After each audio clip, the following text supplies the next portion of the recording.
mientras veía la televisión. Mi esposo irrumpió en la sala, con el rostro oscurecido por la rabia después de que mi suegra le susurrara algo. Sin previo aviso, gritó, «¿Por qué estás perdiendo el tiempo?», y estrelló el televisor, el tesoro que mi padre me había regalado, contra mi cabeza. La sangre comenzó a correr mientras suplicaba ayuda, pero él no mostró piedad, tirándome del cabello. Me arrastró hasta la puerta y me arrojó fuera de la casa, dejándome temblando en el frío.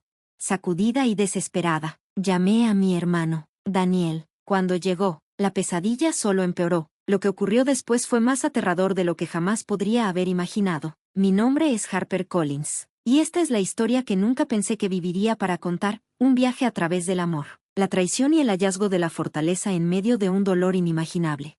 Hace 3 años, si alguien me hubiera dicho que estaría contando esto, no lo habría creído. La vida tiene una forma peculiar de sorprendernos, ¿no es así? Todo comenzó cuando conocí a Jonathan Carter. A los 26 años, vivía en Seattle y trabajaba como diseñadora gráfica. Mi vida era sencilla y estable, hasta que Jonathan apareció. Tenía 30 años, era banquero, encantador y atento, y me hacía sentir como la persona más importante del mundo. Nuestro romance fue un torbellino de cenas a la luz de las velas, paseos junto al agua y largas conversaciones sobre nuestros sueños. 6 meses después, cuando me propuso matrimonio, acepté sin dudarlo. Nuestros amigos nos llamaban la pareja perfecta, y yo les creí, pero la perfección suele ser solo una ilusión. Después de la boda, nos mudamos a una hermosa casa en un vecindario tranquilo. Parecía un sueño hecho realidad. Me dediqué a construir nuestra vida juntos, cocinando los platillos favoritos de Jonathan y haciendo de nuestra casa un hogar cálido y acogedor. Él trabajaba largas horas, y aunque lo extrañaba, me decía a mí misma que era por nuestro futuro. Las grietas comenzaron a aparecer cuando su madre, Patricia, se mudó con nosotros unos meses después de la boda. Oficialmente, estaba allí para ayudar, pero su presencia rápidamente mostró un carácter controlador. Patricia, una maestra jubilada de unos 50 años, tenía un aire de autoridad. Criticaba todo, cómo manejaba la casa, cómo me vestía e incluso cómo cocinaba. A pesar de mis esfuerzos por llevarme bien, nada la complacía. Lo peor era que Jonathan siempre tomaba su lado. «Mamá solo quiere ayudar», decía despreocupadamente. Una noche, después de un largo día de tareas, me acomodé en el sofá para ver televisión. Era un pequeño consuelo que me recordaba a mi difunto padre. El televisor había sido un regalo suyo y me traía paz. Esa noche, Jonathan llegó tarde, luciendo cansado pero saludándome con una breve sonrisa. Por un momento, esperé tener una noche tranquila. Luego apareció Patricia, susurrándole algo al oído. Su expresión cambió instantáneamente. Sus ojos se llenaron de frialdad y enojo. «Levántate», ordenó. «Ve a la cocina y prepárame algo fresco para comer». Confundida, respondí, «La cena está lista. La mantuve caliente para ti». «No quiero eso», replicó con brusquedad. «Quiero algo fresco, ahora». Agotada, dudé. «Jonathan, he estado de pie todo el día. No podrías». Antes de que terminara, estalló. «¿Cómo te atreves a responderme?». Cruzó la sala furioso. Tomó el televisor, el regalo de mi padre, lo levantó sobre su cabeza y lo estrelló contra mí. La esquina me golpeó, y un dolor intenso explotó en mi cabeza. Caí al suelo. La sangre comenzó a correr mientras el shock me paralizaba. «Tal vez esto te enseñe a obedecerme», gruñó. Patricia estaba cerca, con los brazos cruzados y una expresión de satisfacción. «No mereces vivir aquí si no puedes respetarnos», dijo con desdén. Sangrando y temblando, supliqué ayuda, pero no mostraron compasión. Jonathan me arrastró hasta la puerta y me empujó afuera, dejándome en la fría noche.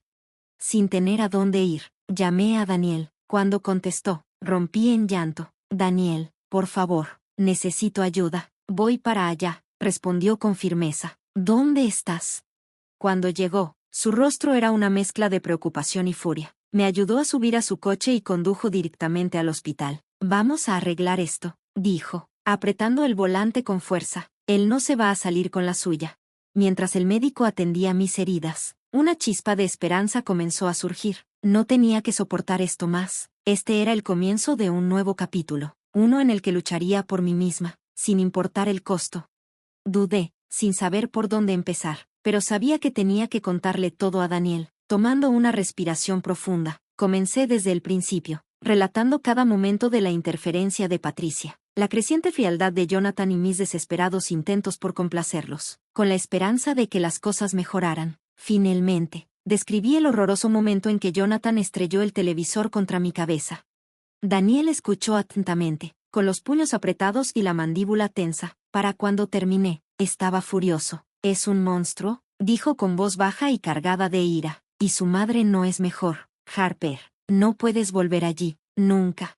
«Lo sé», susurré, con lágrimas corriendo por mi rostro. «Pero, ¿qué puedo hacer? Dejaron claro que no pertenezco allí, ni siquiera tengo mis cosas». «Olvídate de tus cosas», dijo Daniel con firmeza. «Lo que importa es tu seguridad. Resolveremos lo demás, pero primero, nos aseguraremos de que paguen por lo que te han hecho».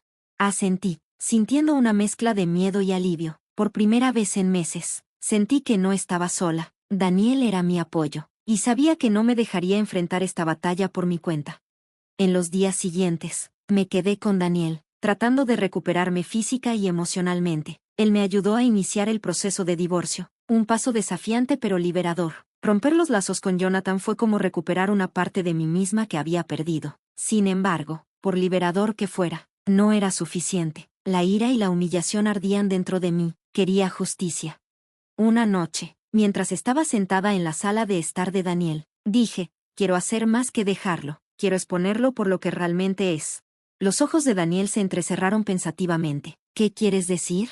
Quiero decir que él no es el hombre que finge ser, respondí, con la voz temblorosa pero decidida. Siempre he tenido la sensación de que oculta algo, las horas tardías, las llamadas inexplicables. No encaja. Daniel asintió lentamente. Puede que tengas razón. Si está ocultando algo, lo encontraremos. Vamos a investigar más. Fue entonces cuando decidimos contratar a un investigador privado. Daniel encontró a Jack Lewis, un profesional experimentado con una reputación impecable para descubrir la verdad. Cuando nos reunimos con Jack, le expliqué mis sospechas sobre las actividades de Jonathan en el banco. Jack escuchó atentamente, tomó notas detalladas y prometió comenzar a investigar de inmediato. La espera fue agonizante. Cada día me preguntaba qué descubriría Jack. Parte de mí temía estar exagerando, pero otra parte, la que había soportado las mentiras de Jonathan, sabía que había algo oscuro bajo la superficie. 2 semanas después, Jack llamó. «He encontrado algo», dijo. «¿Podemos reunirnos en persona?». Mi corazón latía con fuerza mientras Daniel y yo conducíamos hacia la oficina de Jack. Cuando llegamos, Jack presentó las pruebas que había recopilado. La verdad era peor de lo que había imaginado. Jonathan no solo era controlador, era un criminal. Había estado malversando dinero del banco, lavándolo a través de cuentas falsas y transfiriéndolo a fondos en el extranjero. Jack mostró documentos, extractos bancarios y fotos de vigilancia. Era innegable. Miré las pruebas, con la mente dando vueltas. Sabía que estaba escondiendo algo, dije suavemente. «Esto es enorme», dijo Daniel, con la voz llena de determinación. «Vamos a llevar esto a las autoridades». Jack asintió. «Deberían hacerlo, pero tengan cuidado. Personas como Jonathan no reaccionan bien cuando están acorraladas». Un escalofrío recorrió mi espalda, pero sabía que Jack tenía razón. Jonathan era peligroso, y esto ya no se trataba solo de mí. Sus acciones habían lastimado a otros, y no podía permitir que continuara. Al día siguiente, Daniel y yo fuimos a la policía con las pruebas de Jack. La detective Rebecca Hayes, la oficial asignada al caso, escuchó atentamente mientras le presentamos todo. «Esto es sólido», dijo, hojeando los archivos. «Comenzaremos una investigación de inmediato». Al salir de la estación, sentí una mezcla de miedo, alivio y empoderamiento. Durante tanto tiempo me había sentido atrapada, impotente. Ahora estaba luchando, y por primera vez en mucho tiempo, creía que podía ganar. Los días después de nuestra reunión con la detective Hayes pasaron en un torbellino de energía nerviosa. La policía tomó el control de la investigación, y yo esperaba ansiosa las actualizaciones. Las palabras de Jack resonaban en mi mente. «Jonathan es peligroso». Traté de mantenerme ocupada con cualquier cosa que me distrajera. Daniel, como siempre, fue mi roca, brindándome apoyo constante, pero ni siquiera sus palabras tranquilizadoras podían calmar completamente mis temores. Sabía que una vez que Jonathan descubriera la investigación, no habría vuelta atrás.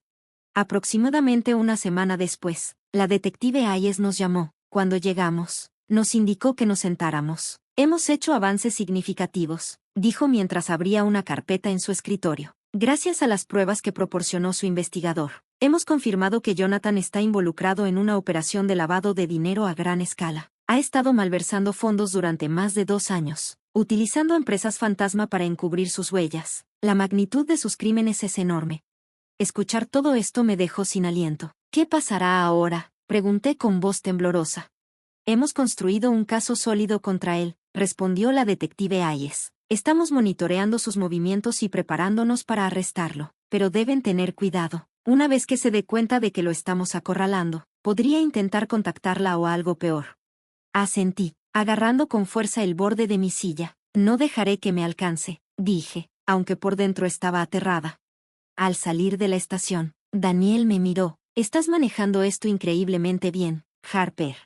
Por primera vez en mucho tiempo, sentí un destello de orgullo. Estaba luchando, y no iba a detenerme hasta que se hiciera justicia. Los días previos al arresto de Jonathan fueron tensos. No podía dejar de imaginar cómo reaccionaría, se enfurecería o trataría de hacerse el inocente. Una parte de mí temía la confrontación, pero otra parte, más fuerte y desconocida para mí, quería verlo caer. Cuando la detective Hayes llamó para informarme que Jonathan había sido detenido, sentí una oleada de emociones. No opuso resistencia, dijo, pero afirma que es inocente, que todo es un malentendido. Claro que lo hace, respondí con amargura. Era tan típico de Jonathan pintarse como la víctima. Sin embargo, saber que estaba tras las rejas, aunque fuera temporalmente, me dio una sensación de seguridad que no había sentido en meses. Prepararse para el juicio fue agotador. Los recuerdos de Jonathan me perseguían, sus miradas despectivas, las noches en las que lloraba hasta quedarme dormida, y el momento en que me arrojó afuera, sangrando y rota. Pero esos recuerdos, por dolorosos que fueran, me fortalecieron. Estaba decidida a enfrentarme a él, no solo por mí, sino por cualquiera que alguna vez se hubiera sentido impotente. El día del juicio llegó rápidamente. La sala del tribunal, con sus altos techos y atmósfera solemne, era intimidante. Me senté junto a Daniel, agarrando su mano mientras traían a Jonathan. Parecía tranquilo, incluso arrogante, como si creyera que podría manipular la situación. Sin embargo, a medida que la fiscalía presentó las pruebas, documentos, fotos de vigilancia y el testimonio de Jack, su compostura comenzó a desmoronarse. Cuando llegó mi turno de testificar, caminé hacia el estrado con piernas temblorosas pero un corazón firme. Relaté todo, el abuso, las mentiras y la noche en que estrelló el televisor contra mi cabeza. Mi voz vaciló en algunos momentos, pero no me detuve. Me negaba a dejar que él me silenciara de nuevo. La defensa de Jonathan trató de pintarme como una exesposa resentida, pero las pruebas en su contra eran abrumadoras. Al final del juicio, quedó claro para todos en la sala que era culpable. El veredicto del juez fue rápido. Jonathan fue declarado culpable de múltiples cargos de malversación, lavado de dinero y fraude. Fue sentenciado a 12 años en prisión federal. Cuando el martillo cayó, una ola de alivio me invadió. Jonathan ya no podía lastimarme. Al salir del tribunal con Daniel, el sol brillaba intensamente, pero todavía sentía el peso de todo lo que había pasado. Lo lograste, Harper, dijo Daniel, su voz llena de orgullo. Le hiciste frente. Asentí, con un nudo en la garganta. No podría haberlo hecho sin ti. Creíste en mí cuando yo no creía en mí misma. Seguir adelante no fue fácil. Las cicatrices, tanto físicas como emocionales, permanecieron, y hubo noches en las que desperté reviviendo su violencia, pero cada día, me recordaba mi fortaleza. Había sobrevivido. Reclamar mi independencia se volvió una parte crucial de mi sanación. Me mudé a un pequeño apartamento de una habitación en el centro de Seattle. No era mucho, pero era mío, un espacio libre de la sombra de Jonathan. Trabajar también se convirtió en un refugio. Sumergirme en proyectos de diseño me ayudó a reconstruir mi confianza. Mi jefe, siempre solidario, me dio oportunidades para crecer, y con cada éxito, me demostré a mí misma que era capaz. A través de todo, Daniel permaneció a mi lado, siendo mi constante apoyo. Ya fuera llevándome las compras o simplemente sentándose conmigo, su presencia me recordaba que no estaba sola. Una noche, encontré una foto de mi boda. En ella, Jonathan me sonreía, con su brazo alrededor de mi cintura. La miré, tratando de reconciliar al hombre en la foto con el monstruo en el que se convirtió. Finalmente, la rompí por la mitad y la tiré. Fue simbólico, como si finalmente estuviera dejando ir a la versión de él que una vez amé. Jonathan subestimó mi fuerza. Ahora, al mirar hacia adelante, sé algo con certeza: soy libre, libre para vivir, para soñar y para construir una vida bajo mis propios términos. Esa, para mí, es la mayor victoria de todas.